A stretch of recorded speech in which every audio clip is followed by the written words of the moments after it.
Minecraft is usually seen as an innocent kids game, but behind the surface is a world of fraud, deceit, scamming, DDoSing, and even hacking Elon Musk. If you played hardcore factions, there's a good chance you remember this trend, where every single team fight and 1v1 would have gangster rap or drill music in the background. You couldn't watch a single video without hearing Chief Keef or G Herbo, as players opted to use this music instead of their team's actual communication, probably because it sounded a lot cooler than having their leader yelling the whole time. Go! Push! I need help! I need help! Everyone push! These young Minecraft players became obsessed with appearing like gangsters, renaming their factions to various rapper gangs, adopting their slang, and more. You so whack, you smoke crack. You sit when you pee, and as you can see, you're not a rapper, so stop rapping at me. A prominent HCF leader and YouTuber named his faction No Limit, in reference to the Chicago gang, which was associated with the rapper G Herbo. Another group called themselves OTF, in reference to a gang that Lil Durk founded. Others would associate themselves with 300, a label associated with a rapper like Montana of 300. Not only was the music popular, but players also started renaming their accounts to reflect their name gang status, adding gang member to the front of their name, or adding 300 or OTF to the end of their tags. While much of this was ironic, these associations were made even funnier by the fact that most of these players were 12 to 14-year-olds or still in high school. Why would you fucking leave? I'm dead, bro! I'm sorry. Pot him, guys.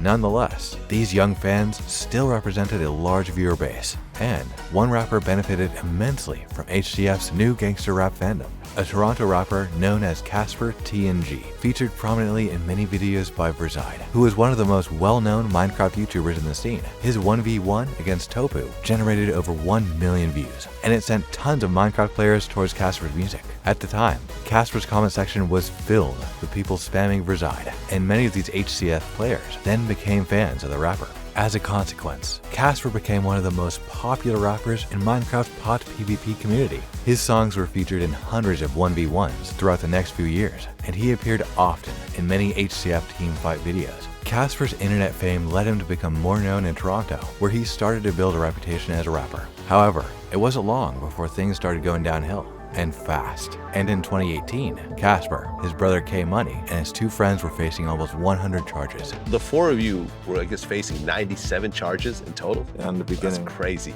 97 charges, almost 100 charges. It's no over-exaggeration to say that Casper essentially played GTA 5 in real life. Police officers spotted 4 individuals in a rented SUV, wearing clothes that they believed were trying to conceal their identity. This made him suspicious, so police dispatched further officers to help at the scene. Meanwhile, Casper's brother K Money got out of their car and randomly fired a gun down a busy street, directly in the path of traffic and pedestrians. He was also seen waving his gun in broad daylight, with nearby pedestrians taking cover and hiding. Luckily, no one was injured, but police were now in hot pursuit. The driver, Mr. Anderson, tried to get away, but they boxed in the rental SUV with unmarked police vehicles. So the driver reversed right into the police van behind him, and then slammed the other police car in front, after which they continued their escape. Casper and his friends drove directly into oncoming traffic, through a red light, and smashed into a taxi before continuing up the wrong side of the road. The gang then hit a second taxi while performing a left turn into oncoming traffic, making it 4 crashes already, after which they got off the road and started driving on the sidewalk, just inches away from storefronts. The driver just narrowly missed a pedestrian, knocked over some garbage cans, and then drove straight through a crosswalk into a sign. This 5th crash finally totaled their vehicle, as they were now unable to drive. So the passengers got out and started to flee on foot. 2 guys got caught on the sidewalk, and this guy hopped the fence and ran into a construction site, making it look like a scene straight out of GTA. He fell while trying to get out on the ramp, and 4 police officers restrained him. After that, their 5 stars went back down to 0. All 4 of the individuals were arrested and pled guilty. The court documents detail that the brothers were motivated to do this crime because their house had recently been shot at. So they wanted to go to the Regent Park neighborhood in daytime and let off a warning shot to let them know that they weren't scared. They were also alleged to be high on Xanax during the incident. Casper apparently told an officer to alert the press that Casper and K Money were arrested because, quote, "I never did it, but I want the clout so I can drop a banger." Ultimately, K Money pled guilty to reckless discharge of a firearm, and committing an offense while wearing a disguise. He is still in jail. Casper pled guilty to bail breaches, firearm offenses, and committing an offense while wearing a disguise, for which he received an 18-month sentence. The driver, Mr. Anderson, pled guilty to dangerous driving, fleeing the police, and was sentenced to 4 years, minus the pretrial time in custody. And the fourth individual, RK, pled guilty for carrying a loaded Smith & Wesson handgun. Despite not firing it, he received a 4-year sentence. What would you say was the worst experience during that 3.5 years that you went through in prison? 6ix9ine becoming a rat. Stupid, I'm not gonna let you get the chance. And if you thought that story was crazy, just wait until you hear the next one, because around 2017, a bitter dispute started in the hardcore factions community. Previously, HCF owned the most popular server in the community, MineHQ, or HCTeams. HCTeams was the most competitive place to be, and it featured the best factions and the most well-known YouTubers. It had fixtures of the community like lolitsalex, whose base was a hotspot for PvP. Kind of demolishing this kid, folks, I'm telling you. Oh no! Did we just get the best world of all time? This is Sports Center, folks! And their large events like Palace attracted hundreds of players and dozens of factions. No, like you constant strength 2 and I'll keep jump boost to save. If it does thanks. We keep fighting on cap. It wasn't uncommon to see a few thousand people at the start of every map, and a queue of hundreds trying to get in. HCF also had a good track record with McTeams, which was of the most popular SoupPvP servers back in the day. Furthermore, HCF's team was developing CheatBreaker, a new client which claimed to boost FPS and provided all kinds of features. Beta versions were already in the hands of HCF's most well-known YouTubers. Even the early versions of the client featured cosmetics, which were appealing to players for their looks, and it promised to eliminate cheating from the community. It was compared to systems like Valve's VAC anti-cheat. At the time, cheating was a huge issue in the HCF community. People used what were known as ghost clients, such as Vape Client, which gave them an advantage without being as blatant as traditional hacked clients. This typically meant a little extra reach and some aim assist, but nothing as crazy as simply flying around. Auto clickers were also very popular. This was a program that would automatically click within a set preset range, so you could be clicking 14 clicks per second while simply holding your mouse down. These hacks threatened the community's competitiveness, and the only solution at the time was a practice called Screensharing, where staff would make their users share their screen and go through their files and search history to look for hacks. For obvious reasons, many players found this to be too invasive for simply playing Minecraft. Cheating was becoming a problem, and HCF's requirement for cheat breakers to be used on his servers was seen as the final solution. However, it was at this point that things started to look a little shaky for HCF. HCF was no stranger to controversy. He had been publicly exposed for bullying and DDoSing a player a few years earlier. Not only was it recorded, but almost 20 people were in the TeamSpeak room when it happened. What, are you gonna put this on YouTube? Why are you such a two-faced little yourself? Please, nobody likes you. There's nobody in here who likes you. And all the other people just use you. You're worthless. Nobody likes you. Nobody's ever liked you. Just to be honest. Like, the reason I ever let you in this faction is because you're a little basement. Ratarta. Slain by Down syndrome. Well, I gotta transfer money into my fucking checking account so I can buy this other thing and take you out. You're such a little two-faced Ratarta. You've always been like that. You've always been like that. Why are you playing stupid? 4-2-0-5 to 39. Or like have fun on your LAN server with me. Have fun in a single. Yeah. I'm watching the packets live. Okay. The Reddit thread for this incident had almost 300 comments, and the top comment was by the owner BadLion, who alleged that HcTeams would constantly DDoS his servers as well. Known players in the community, like WholeMilkLP, told their fans not to play on HcTeams servers. This guy is running a server community. He can get your IP address, he can get everything he needs to knock you off the internet. Do not play on his server. You are asking for it if you do. The moment he hates you is the moment you lose your access to the internet.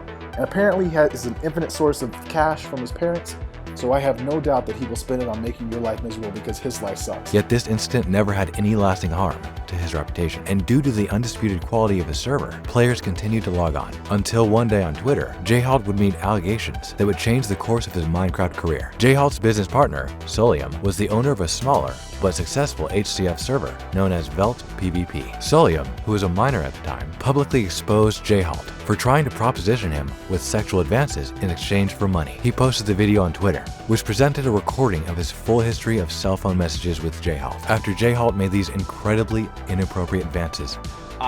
This is Sullium. He is the owner of HCF PvP, but it's basically a Jhalt, who by the way is 24, asking Sullium, who's 16, to suck his.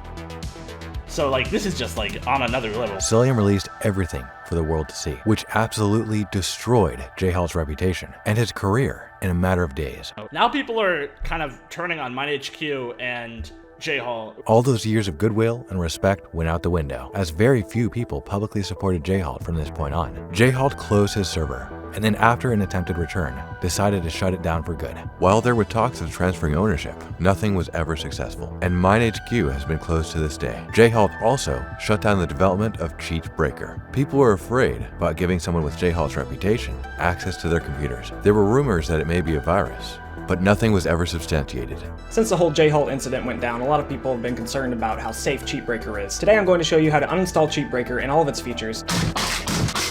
Nonetheless, there was too much damage to CheatBreaker reputation for them to move forward. Jhalt's head staff, especially those involved in CheatBreaker, all moved over to Lunar client. This project was extremely similar to CheatBreaker, but without the controversy that surrounded Jhalt. All 4 of Lunar client's owners were either developers or top admins for Jhalt's server prior to the collapse, but luckily they had distanced themselves from the controversy and saved the project's future. It was clear that no one wanted their name next to Jhalt at this point. While Lunar was lucky to continue after this disastrous event, HCF as a game mode was now in rapid decline. The inventors of HCF, ShotBow, had stopped running their server around 2015, and the second largest server, Kohi, had shut down around 2016 as well. The next largest server, BadLion, was purchased by ESL around 2016, and their mandate quickly switched towards developing the BadLion client. With the exit of Jhalt and the collapse of HCF's most influential servers, the community was now split. Kohi closed, MineHQ closed back to back. We lost the faces of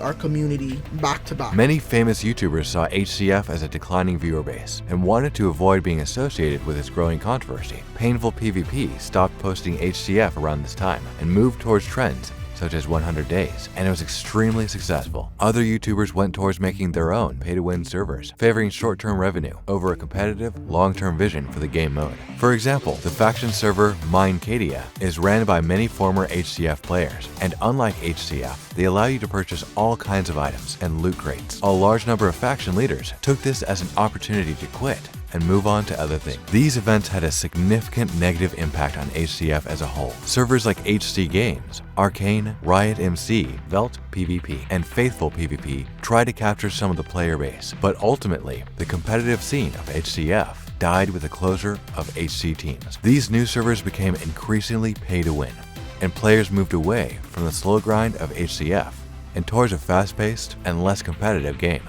HCF is well known as one of the most toxic communities in Minecraft, and many of its players were now furious with Sullium and Jhalt for being involved with the dissolution of HcTeams. This is a game mode where people would often dedicate 4 or 5 hours every day, especially the top factions, which would dedicate over 10 hours towards capturing major events like Palace. Oh my god. 4 seconds, boys. 10 seconds. For this reason, HCF players were incredibly invested in the game's future and the thriving social community that had popped up alongside it, which means that people were not just losing their favorite game mode, but their friend group and their social status as well. I'm ruined!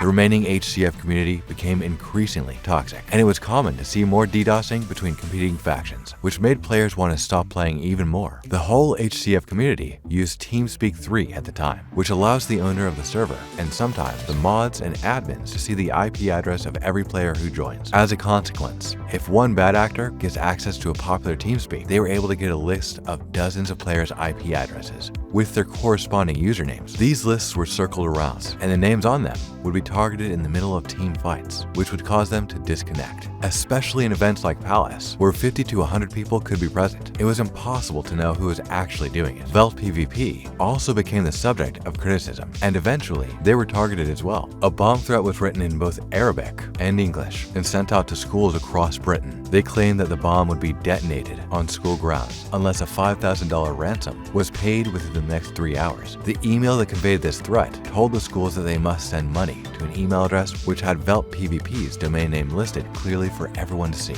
Over 400 schools in the UK were shut down as a consequence, and thousands of kids were sent home. This event was in every headline in the UK at the time. Naturally, PvP came under scrutiny as a potential suspect for the threat. Jhalt's CEO, Sullium, who was 17 at the time, told the BBC he had a team of 50 people managing over 10,000 users daily, and that this was likely orchestrated by a disgruntled player. He suspected that it may be someone who was banned from the server or has some grudge against the network. Police later confirmed that HcTeams was not in fact responsible, calling the incident a hoax. However, many people were ultimately arrested in connection to the threats. 3 unnamed 18-year-olds had been arrested on suspicion of making these threats, and further charges were levied, such as blackmail and malicious communications. Investigators from Britain's National Crime Agency reported that these 3 men appeared to be working together. It was never released who these mysterious teams were, or why they were so motivated to make these threats, but police made it clear that this type of behavior would not be tolerated, ominously stating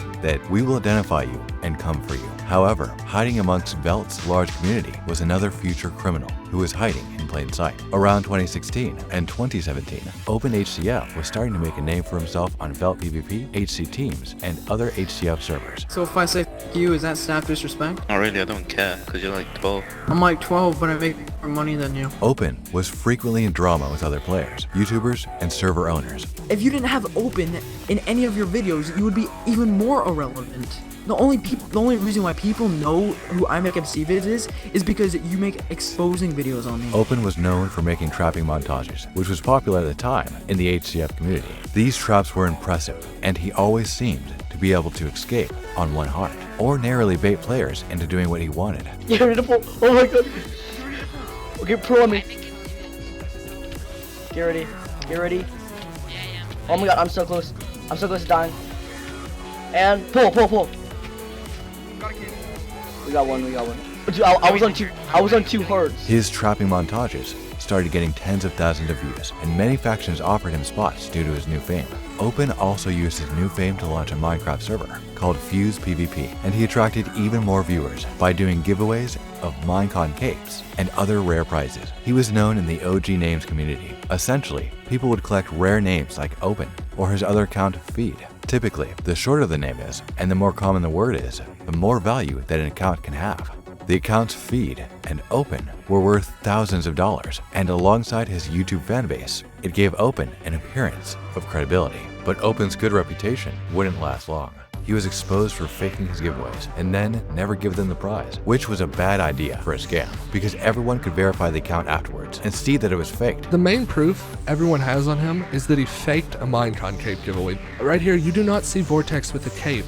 But if you go to Open's profile, he has a Minecon cape right here. You might just say that Vortex sold it, but he's proven that he never got it. Open didn't help his case either by admitting it a number of times, saying he didn't fake the giveaway. He just didn't give the winner the prize. It wasn't a fake giveaway, I just didn't give it to the winner. Exactly. And I don't care. Open had gained a lot of subscribers from these scams, which caused many people to unsub from his channel. However, this wasn't even the start of Open's controversy. Next, Open was exposed for faking his traps. A video leaked which showed him receiving help from staff in creative mode to build his traps. Open. Wait, does it work? Do you want a bunch of like random names? Because I just got like 40 or 50 accounts today. People investigated the accounts of the players Open was trapping, and most of them were on the server for such a short amount of time that they had to be given their armor in order to stage the traps. Many players were seen with less than 20 minutes playtime, being trapped in full enchanted diamond with full pot loadouts, ender pearls, and more. After Open's videos were shown to be fraudulent, Open was caught trying to IP log the popular YouTuber Mezoid. Essentially, it's a link that would give Open his IP address if clicked. Luckily, Mezoid never clicked on the link as he spotted the tactic. Alright, that's the redeem. Okay, that goes to a website .tk. User disconnected from your channel. This was made even more worrying because Open was later exposed for looking up people's IP addresses online. In the screen share, Open was found to have one of their staff members' IP addresses looked up, and in just the prior few days, he had looked up many other players. Unfortunately for Open, he never cleared his history and was consequently banned from the server. Wait, I just typed it. Wait, stop. Wait, stop. Wait, stop. Why am I in your search history for MC Resolver? Wait a second, don't click anything. If you click anything on. Yeah, why am I in your search history? Click on it. Yeah, that is literally, you're trying to hit me off for MC How was I trying to hit you off? How does that make sense? Why were you searching me in MC Resolver? Am I not allowed to? Is that a ban? Why are you looking for my IP? Not looking for Oh my god. Yeah, but why will you search me in your MC Resolver? Because I can. However, Open wasn't done there. Next, he was exposed for trying to scam servers off their plugins. He was offering to post promotional videos on his YouTube channel in exchange for plugins, so he could make his own server. I want all the plugins, enough to start up my own server.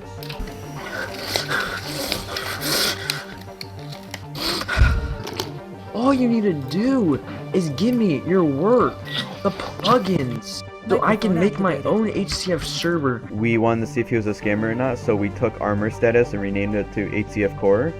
And we sent it to him in a file, and as soon as we sent it, he said thanks, bitches, and then he spammed John Cena like soundboards and everything like that, and then he left. I think this guy's playing around. Who? This dude, he's lying to me. Okay. I don't know what to do about him. Dude, you are lying to me, man. I don't play with your crap, bro. You mess with me, you mess with my boy. You wanna know who my boy is? My boy.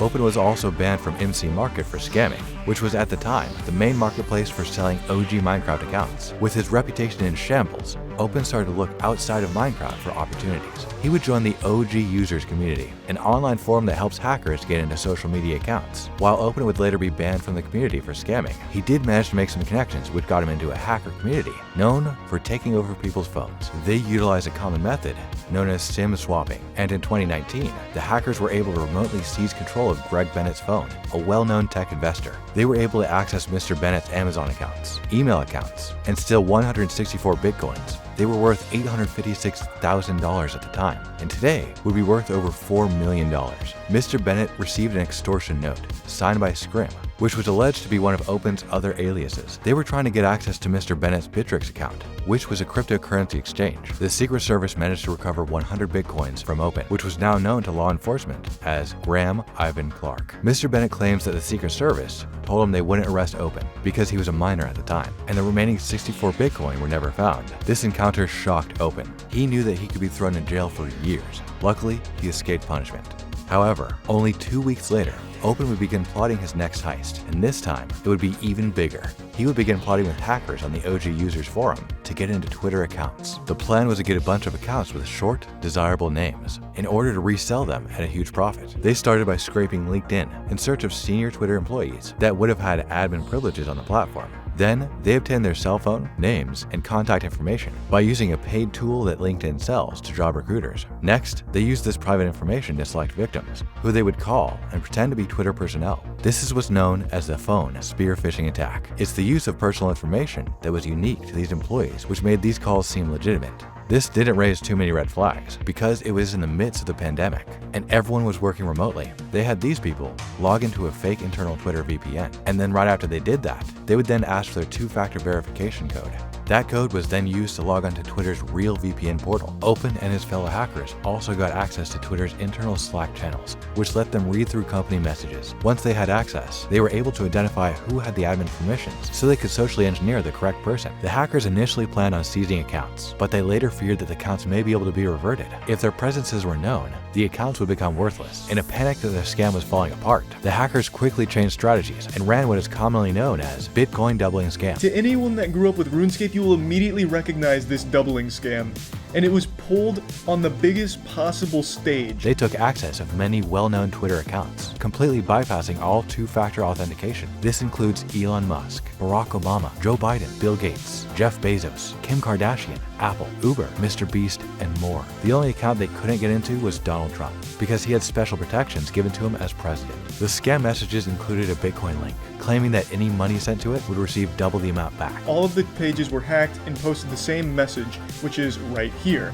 You know, it is send Bitcoins to this wallet and I'll send double the amount of Bitcoins back to you. This is a literal RuneScape scam. While this may seem like a naive scam method, the fact that it came from such respected accounts made it seem legitimate, and they had some success, getting more than 320 messages in the span of a few minutes. Over $100,000 was deposited in the account before messages were removed by Twitter. It could have been even more, but Coinbase blacklisted the Bitcoin address, which stopped over 1,000 transactions, valued at $280,000 from being sent. Twitter had to disable many accounts from tweeting, and they faced substantive public criticism as a result of their security flaws. videos. The hackers also managed to download all information from a few accounts, including private messages, and Twitter suspected an additional 36 accounts had their private messages accessed. Altogether, this breach cost hundreds of thousands of dollars and caused a PR nightmare for Twitter. I find it amusing that they had the power to tweet from everyone's account. They could have started World War III or done something extreme, but all they did was run the same Bitcoin doubling scam that has been around for a decade. Open was charged with 30 felony accounts, including organized fraud, communications fraud, identity theft, and hacking. Despite being a minor, he was charged as an adult because of a Florida state law which permits minors from being charged as adults in case of financial fraud. Open accepted a plea bargain, under which he would serve 3 years in prison and 3 years on probation. Over 4 people were charged when the event was all said and done. And if all goes as planned, Open should be free next year. What are the odds he goes back to making Minecraft videos? Anyways, I hope you all enjoyed this video. If you did, comment which crime shocked you the most. Be sure to like the video and subscribe to the channel. And with that, we'll see you in the next video.